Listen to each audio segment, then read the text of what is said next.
ছোট্ট সোনা নাতি নাতনিরা আমার, আমি তোমাদের এক নতুন দিন না, তোমাদের অনেক অনেক আদর আর ভালোবাসা। তোমরা তো গল্প শুনতে খুব ভালোবাসো, তাই না? কি তাই তো? আর ছড়া কবিতা এগুলো ভালোবাসো নিশ্চয়। কি ভালোবাসো তো? সেজন্যই তোমাদের দিম্মা আর দাদু এক ঝোলা গল্প, ছড়া, কবিতা নিয়ে আসছে তোমাদের জন্য। আজ দিম্মা দাদুর ঝোলা থেকে একটা সুন্দর গল্প বের করছি। বের করি? এই বেরিয়ে গেল গল্পটা। গল্পটার নাম টুনটুনির গল্প। টুনটুনি আর রাজা মশাইয়ের গল্প। টুনটুনি খুব ছোট্ট একটা পাখি, কিন্তু সেই ছোট্ট পাখিটাই এক রাজা মশাইকে কেমন জব্দ করেছিল, শোনো তারই গল্প।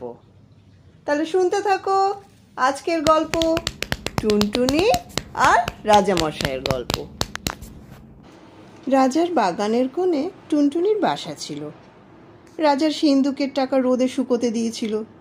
সন্ধ্যার সময় তার লোকেরা তার একটি টাকা ঘরে তুলতে ভুলেই গেল।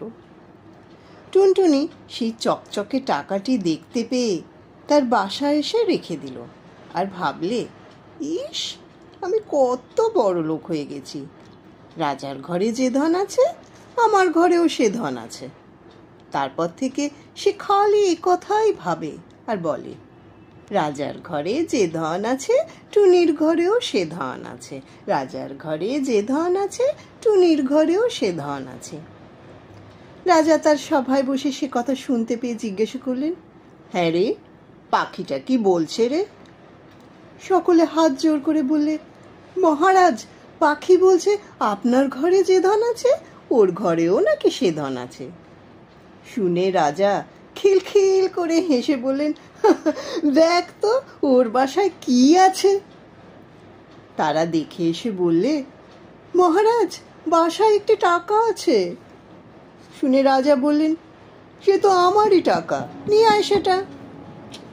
তক্ষুনি লোক গিয়ে টুনটুনির বাসা থেকে টাকাটি নিয়ে এলো। সে বেচারা আর কি করে, সে মনের দুঃখে বলতে লাগলো, রাজা বড় ধনে কাতর, টুনির ধন নিলে বাড়ির ভেতর। রাজা বড় ধনে কাতর, টুনির ধন নিলে বাড়ির ভেতর। শুনে রাজা আবার হেসে বলে, পাখিটা বড় ঠেঁটা রে, যা ওর টাকা ফিরিয়ে দিয়ে। টাকা ফিরে পেয়ে টুনির বড় আনন্দ হয়েছে। তখন সে বলছে, রাজা ভারী ভয় পেল, টুনির টাকা ফিরিয়ে দিল।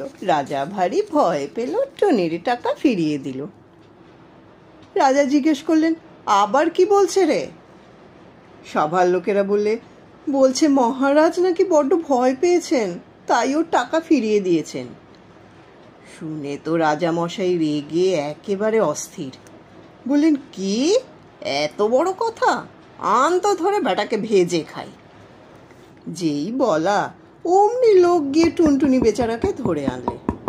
রাজা তাকে মুঠোয় করে নিয়ে বাড়ির ভেতর গিয়ে রানীদের বললেন, এই পাখিটাকে ভেজে আজ আমাকে খেতে দিতে হবে। বলে তো রাজা চলে এসেছেন, আর রানীরা 7 জনে মিলে সেই পাখিটাকে দেখছেন। একজন বললেন, মা, কি সুন্দর পাখি, আমার হাতে দাও তো একবার দেখি। বলে তিনি তাকে হাতে নিলেন। তা দেখে আবার একজন দেখতে চাইলেন। তার হাত থেকে যখন আর একজন নিতে গেলেন, তখন টুনটুনি ফসকে গিয়ে উড়ে পালালো। কি সর্বনাশ, এখন উপায় কি হবে? রাজা জানতে পারলে তো রক্ষা থাকবে না।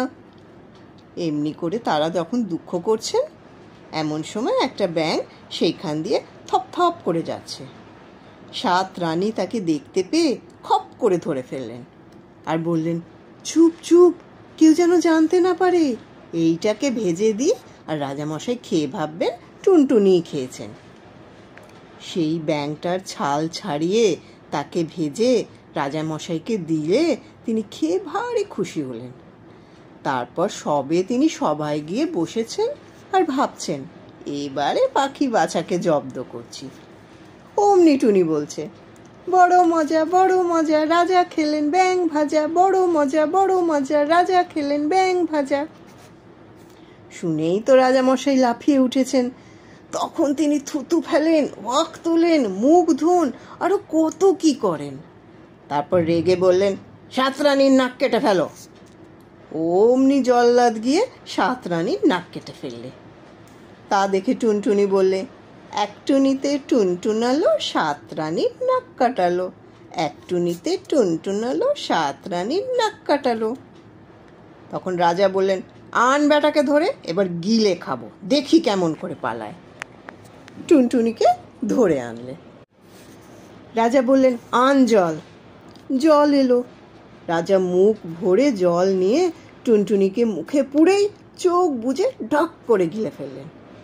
সবাই বলে, এবারে পাখি জব্দ। বলতে বলতেই রাজামশাই ভোগ করে মস্ত এক ঢেকুর তুললেন। সবার লোক চমকে উঠল, আর টুনটুনি সেই ঢেকুরের সঙ্গে বেরিয়ে এসে উড়ে পালালো। রাজা বললেন, গেল গেল, ধর ধর। অমনি 200 লোক ছুটে গিয়ে আবার বেচারাকে ধরে আনলো। তারপর আবার জল নিয়ে এলো, আর সিপাই এসে তলোয়ার দিয়ে রাজামশাইয়ের কাছে দাঁড়ালো। টুনটুনি বেরোলেই তাকে 2 টুকরো করে ফেলবে। এবার টুনটুনিকে গিলেই রাজামশাই 2 হাতে মুখ চেপে বসে থাকলেন, যাতে টুনটুনি আর বেরোতে না পারে।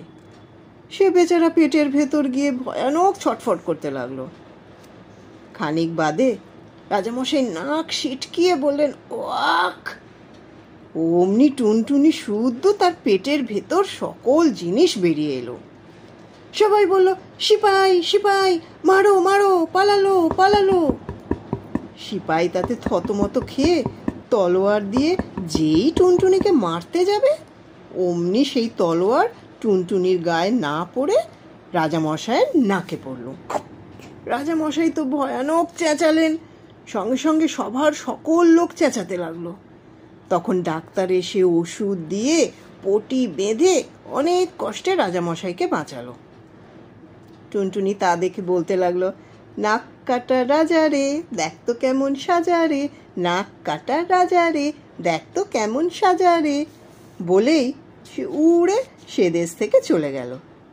রাজার লোক ছুটে এসে দেখলো খালি বাসা পড়ে আছে। ছোট্ট সোনারা, কেমন লাগলো টুনটুনি পাখির গল্প? এরকম আরো গল্প শুনতে চাও? তাহলে মনে করে চলে এসো অন্য আরেকদিন ডিম্মা দাদুর ছোলার গল্পের আসরে। সবাইকে অনেক অনেক আদর দিয়ে আজকের মতো বাড়ি যাই। দেখা হবে অন্য আরেকদিন অন্য গল্প বা ছড়া বা কবিতা নিয়ে। টাটা।